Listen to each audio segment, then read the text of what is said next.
ufisadi, bali mjazwe na Roho. Namkaribisha mchungaji kwa ajili ya kuombea neno.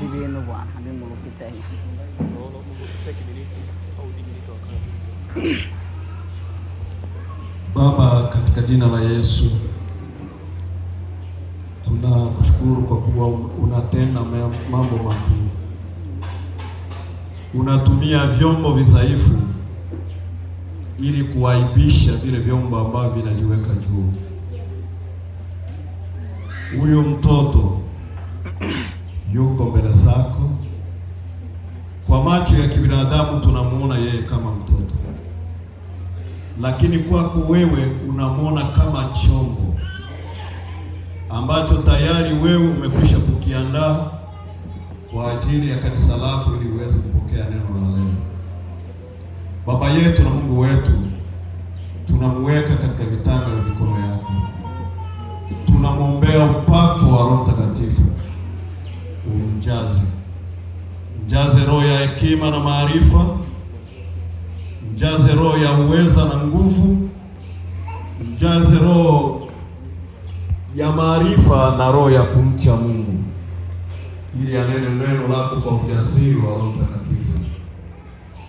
Utukufu wake usionekane, bali wako onekane. Kwa Yesu Kristo Bwana wetu tunaomba. Amen.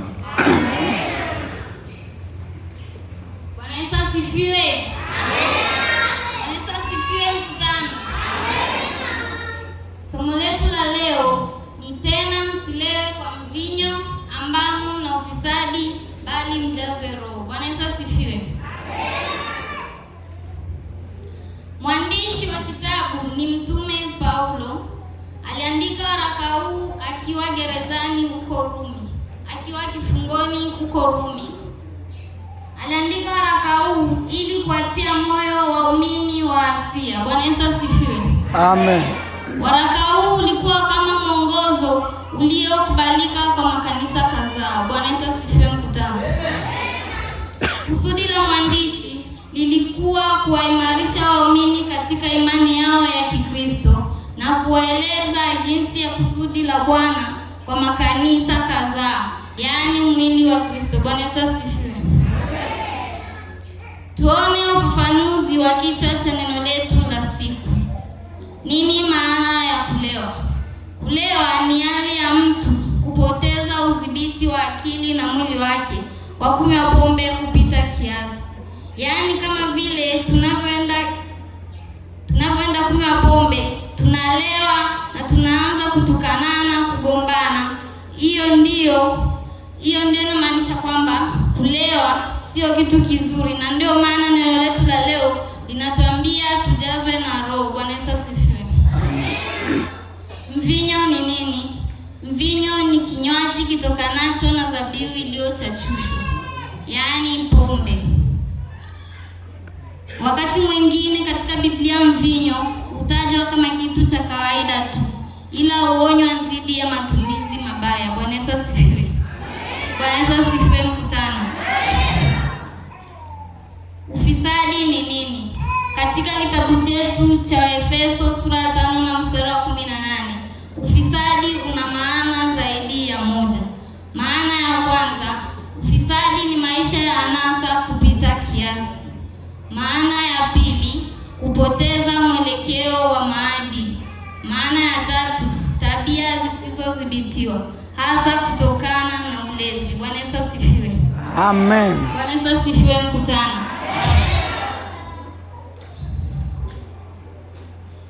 Neno la asili Kigiriki asotia, ufisadi unaashiria hali ya mtu anayopoteza nidhamu na kujiachilia katika mambo mabaya. Kufanya kulewa, afu anaanza kutukanana, anaanza kugombana na watu huko mitaani.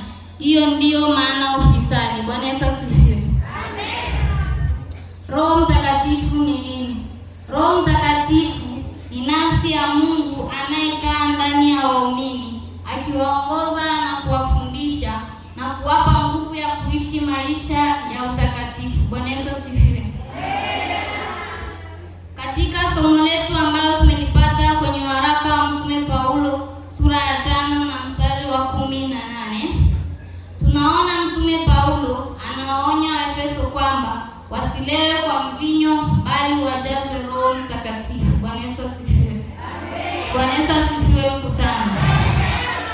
Kupitia somo hili tutajifunza mambo manne. Jambo la kwanza, sababu za Paulo kuandikia wasilewe kwa mvinyo bali wajazwe Roho.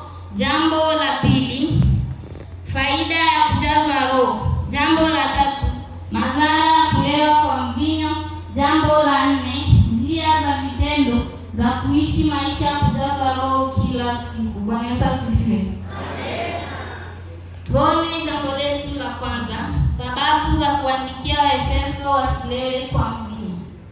Kwanza, katika mji wa Efeso kulikuwa na sherehe za anasa, sherehe za kipagani, hasa za miungu Artemi. Walikuwa wakiabudu miungu, ndio maana Paulo aliwaandikia wasilewe kwa mvinyo bali